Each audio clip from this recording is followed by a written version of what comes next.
제19장.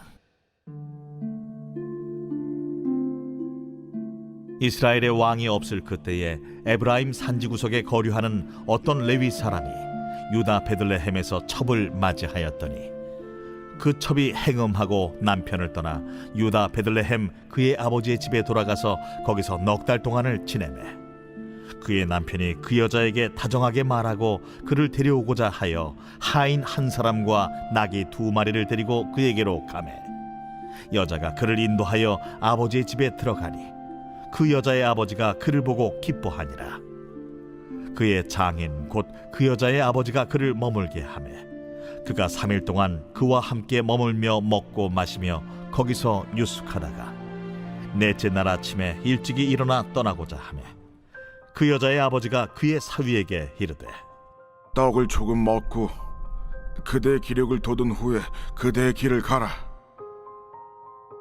두 사람이 앉아서 함께 먹고 마시매 그 여자의 아버지가 그 사람에게 이르되 청하노니 이 밤을 여기서 유숙하여 그대의 마음을 즐겁게 하라.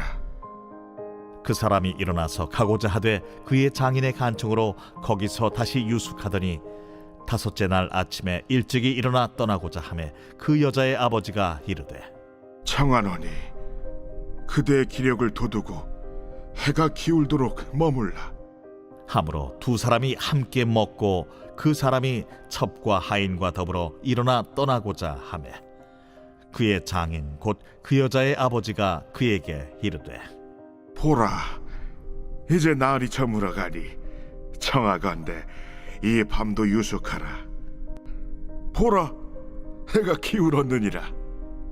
그대는 여기서 유숙하여 그대의 마음을 즐겁게 하고 내일 일찍이 그대의 길을 가서 그대의 집으로 돌아가라. 그 사람이 다시 밤을 지내고자 하지 아니하여 일어나서 떠나 여부스 맞은편에 이르렀으니 여부스는 곧 예루살렘이라. 안장지운 나귀 2마리와 첩이 그와 함께 하였더라. 그들이 여부스에 가까이 갔을 때에 해가 지려 하는지라 종이 주인에게 이르되 청하건대 우리가 돌이켜 여부수 사람의 이 성읍에 들어가서 유숙하십시다. 주인이 그에게 이르되 우리가 돌이켜 이스라엘 자손에게 속하지 아니한 이방 사람의 성읍으로 들어갈 것이 아니니 기브아로 나아가리라. 우리가 기브아나 라마 중 한 곳에 가서 거기서 유숙하자 하고 모두 앞으로 나아가더니 베냐민에 속한 기브아에 가까이 이르러 해가 진지라. 기브아에 가서 유숙하려고 그리로 돌아 들어가서 성읍 넓은 거리에 앉아 있으나 그를 집으로 영접하여 유숙하게 하는 자가 없었더라.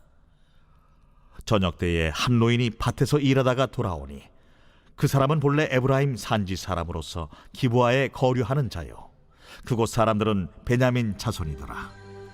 노인이 눈을 들어 성읍 넓은 거리에 나그네가 있는 것을 본지라 노인이 묻되 그대는 어디로 가며 어디서 왔느냐?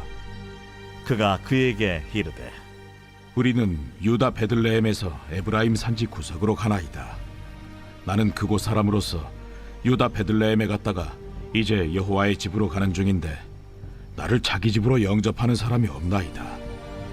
우리에게는 나귀들에게 먹일 집과 여물이 있고 나와 당신의 여종과 당신의 종인 우리들과 함께한 청년에게 먹을 양식과 포도주가 있어 무엇이든지 부족함이 없나이다. 그대는 안심하라. 그대의 쓸 것은 모두 내가 담당할 것이니 거리에서는 유숙하지 말라. 하고 그를 데리고 자기 집에 들어가서 나귀에게 먹이니 그들이 발을 씻고 먹고 마시니라. 그들이 마음을 즐겁게 할 때에 그 성읍의 불량배들이 그 집을 애워싸고 문을 두들기며 집주인 노인에게 말하여 이르되 내 집에 들어온 사람을 끌어내라. 우리가 그와 관계하리라. 아니라 내 형제들아, 청하노니 이 같은 악행을 저지르지 말라. 이 사람이 내 집에 들어왔으니 이런 망령된 일을 행하지 말라. 보라, 여기 내 처녀딸과 이 사람의 첩이 있은즉 내가 그들을 끌어내리니 너희가 그들을 욕보이든지 너희 눈에 좋은 대로 행하되 오직 이 사람에게는 이런 망령된 일을 행하지 말라. 하나 무리가 듣지 아니하므로 그 사람이 자기 첩을 붙잡아 그들에게 밖으로 끌어내매 그들이 그 여자와 관계하였고 밤새도록 그 여자를 능욕하다가 새벽 미명에 놓은지라. 동틀 때에 여인이 자기의 주인이 있는 그 사람의 집문에 이르러 엎드러져 밟기까지 거기 엎드러져 있더라. 그의 주인이 일찍이 일어나 집문을 열고 떠나고자 하더니 그 여인이 집문에 엎드러져 있고 그의 두 손이 문지방에 있는 것을 보고 그에게 이르되 일어나라, 우리가 떠나가자. 하나 아무 대답이 없는지라. 이에 그의 시체를 나귀에 싣고 행하여 자기 곳에 돌아가서 그 집에 이르러서는 칼을 가지고 자기 첩의 시체를 거두어 그 마디를 찍어 12덩이에 나누고 그것을 이스라엘 사방에 두루 보냈네. 그것을 보는 자가 다 이르되 이스라엘 자손이 애굽 땅에서 올라온 날부터 오늘까지 이런 일은 일어나지도 아니하였고 보지도 못하였도다. 이 일을 생각하고 상의한 후에 말하자 하니라. 오늘 말씀 사사기 19장의 말씀입니다. 오늘 본문의 말씀은 이스라엘의 동족상잔의 비극이 일어나게 되는 발달 부분입니다. 여기에는 이스라엘의 종교 지도자의 역할을 해왔던 레위인이 첩을 두고 벌어지는 일들, 즉 낭편을 배신하고 행음했던 척의 모습과 나그네를 대접할 줄 몰랐던 베냐민 지파 기브아 사람들의 모습을 통해 그 당시에 이스라엘에게 닥친 종교적인 타락이 사회적으로 어떤 혼란을 가져오게 되었는지를 볼 수 있게 됩니다. 오늘 말씀에도 레위인이 등장합니다. 먼저 레위 지파가 누구입니까? 레위 지파는 성막에서 제사 업무를 담당하고 백성들에게 율법 등을 가르치라고 하나님께서 거룩히 구별한 지파였습니다. 레위인들은 다른 이스라엘 백성들보다 더욱 자신을 성결하게 지켜야 했으며 도덕적으로도 백성들에게 모범이 되어야만 했습니다. 그러나 오늘 등장하는 이 레위인의 모습에는 만왕의 왕이신 하나님이 자신의 삶에 없는 것처럼 행동하며 살아가고 있는 것을 보게 됩니다. 첩을 두고 행음하면서 성결하지 못한 삶을 살아갔고 스스로 부유함이 없다고 자랑하며 자신의 삶에 취해 하나님이 원하는 방법대로 살아가지 않고 세상 사람들의 방법대로 살아가고 있었습니다. 그의 첩은 다른 남자와 행음하고 남편을 떠나 유다 베들레헴에 있는 자신의 아버지 집으로 돌아가서 넉 달이나 지나게 됩니다. 그래서 이 레위인은 그녀의 마음을 달래서 데려오기 위해 자신의 종과 함께 나귀 2마리를 끌고 그녀의 집에 찾아가게 되었습니다. 그는 그곳에서 나흘 동안이나 머물고 장인의 권위에 또 하루를 머물게 됩니다. 6절과 7절의 말씀입니다. 두 사람이 앉아서 함께 먹고 마시매 그 여자의 아버지가 그 사람에게 이르되 청하노니 이 밤을 여기서 유숙하여 그대의 마음을 즐겁게 하라 하니 그 사람이 일어나서 가고자 하되 그의 장인의 간청으로 거기서 다시 유숙하더니 그의 장인은 계속해서 더 하루 머물며 여기서 먹고 같이 마시고 자자며 제안합니다. 장인의 말에 흔들린 그는 결국 닷새를 보내게 됩니다. 그런데 문제는 이 레위인이 직분이 무엇이었느냐라는 겁니다. 그는 성전을 지켜야 할 의무가 있었던 사람입니다. 그럼에도 육신의 만족과 평안함이 더 중요했던 그는 하나님이 구별하여 주셨던 하나님의 일을 아주 쉽게 여겼고 책임을 다하지 못했습니다. 그뿐만이 아닙니다.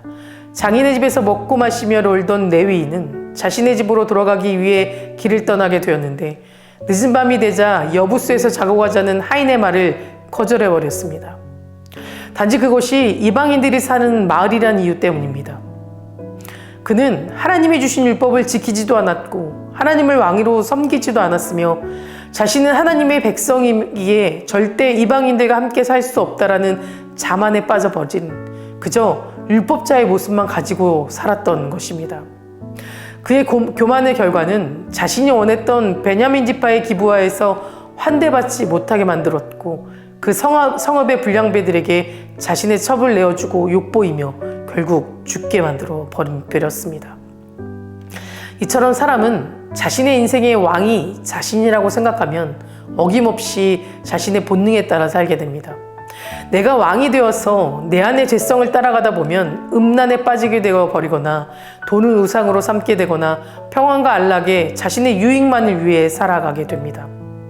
하지만 제사장은 자신의 위치를 지키고 하나님의 말씀으로 성결한 삶을 살아야 하며 사람들에게 본이 되는 사람이 되어야만 합니다. 이것이 우리들도 마찬가지라는 겁니다. 오늘날 제사장이 누구입니까? 하나님을 믿고 섬기는 우리 그리스도인입니다. 베드로전서 2장 9절 말씀에도 성도를 왕같은 제사장이라고 하였고, 예수님은 마태복음을 통해서 너희는 세상의 빛이 되라라고 하셨습니다. 다시 말해 믿음의 제사장인 우리들은 늘 하나님의 말씀에 따라 성결한 삶을 살아가고 세상 사람들이 선한 길로 걸어갈 수 있도록 어둠 속에 빛을 비치는 역할을 감당하며 살아가야만 하는 겁니다. 하나님은 우리에게 구별된 삶을 살아가라고 말씀하셨습니다. 하나님의 백성이라면, 하나님의 은혜를 받은 사람이면 그에 맞는 삶을 살아가야만 합니다.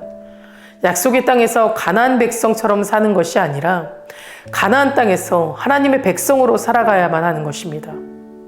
우리가 세상에 살아가지만 세상 사람들과 다를 수 있는 것은 그들과 다르게 생각하고 다르게 말하고 다르게 살아가기 때문인 것입니다. 그러니 우리는 늘 우리 자신에게 질문하며 살아가야 합니다. 정말 우리가 하늘에 속한 하나님 나라의 백성으로 이 땅을 살아가고 있는지, 아니면 세상에 속한 사람처럼 이 땅을 살아가고 있는지 말입니다. 사랑하는 성도 여러분, 우리 삶을 하늘에 속한 것처럼 채우며 살아가시기 바랍니다. 그렇게 될 때 우리는 세상과 다르게 하늘에 속한 자로서 세상과 구별된 삶을 살아가게 될 것이고, 하나님이 주신 축복을 누리며 이 땅을 살아가게 될 줄 믿습니다. 다 같이 기도하시겠습니다. 오늘은 수요일입니다. 수요일의 공동기도 제목은 주의 종과 청지기를 위해 기도해 주시기 바랍니다. 먼저 담임 목사님 영육간에 강건하게 해달라고, 또 말씀의 능력을 더해달라고 기도해 주시기 바랍니다.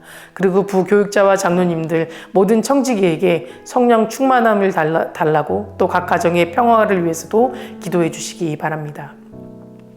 사랑하는 은혜가 풍성하신 하나님, 오늘도 불러주심에 감사를 드립니다. 하나님은 우리에게 영원한 것을 주시기 위해 예수 그리스도를 보내주셨습니다. 그 사랑을 알고 느끼며 살아가게 하시고, 세상에서 하나님을 믿는 우리가 성결한 삶으로 하나님이 세워주신 제사장으로 오직 예수 그리스도의 사랑을 전하고 하나님의 축복을 누리며 살아갈 수 있도록 도와주시옵소서. 특별히 세워주신 주의 종과 청지기를 위해 기도합니다. 담임 목사님 영육간에 강건하게 하여 주시고 말씀의 능력을 더하여 주셔서 선포하시는 말씀마다 치유와 회복의 역사가 일어나게 하여 주시며, 그 말씀을 통해 성도님들의 삶이 변화되고 믿음의 삶으로 살아갈 수 있도록 인도하여 주시옵소서. 계획하시고 준비하는 모든 사역마다 하나님의 능력이 나타나게 하여 주시옵 믿습니다. 함께 동력하고 중보하는 자들을 세워 주시옵시고, 함께 사역하는 우리 부교육자들에게도 동일한 은혜를 주시며 주신 사명 기쁨으로 잘 감당할 수 있도록 도와주시옵소서. 장로님들과 모든 청지기들에게 성령 충만함을 허락하여 주시고 헌신의 손길을 축복하여 주셔서 믿음의 가정으로 세워주시며 사랑과 평화의 가정 되게 하여 주시옵소서. 다음 세대 아이들이 믿음을 지켜주시옵소서. 우리 아이들이 주님께 기도하며 나가는 아이들 되게 하시고, 말씀으로 비전을 찾아 꿈꾸는 아이들 되게 하여 주시고, 세상보다 하나님을 더 사랑하는 주님의 귀한 제자 되게 하여 주시옵소서. 암으로 치유받고 있는 이영숙 권사님, 박재순 권사님, 김세영 권사님, 류은영 권사님, 오유미 집사님, 박시현 청년, 류경민 청년, 주님 깨끗이 치유해 주시고 끝까지 소망 가운데 살아갈 수 있도록 도와주시옵시며, 투석 중인 성도님들, 사고로 입원 중인 성도님들에게는 힘을 더하여 주시고, 우울증, 공황장애, 불면증 겪고 있는 성도님들에게는 담대한 마음으로 주님이 허락하신 자유 안에 살아가게 하여 주시옵소서. 새벽마다 1000번째 드리며 간구하는 기도 제목에 응답하여 주시길 간절히 소망하며 이 모든 말씀 예수 그리스도의 이름으로 기도드립니다. 아멘.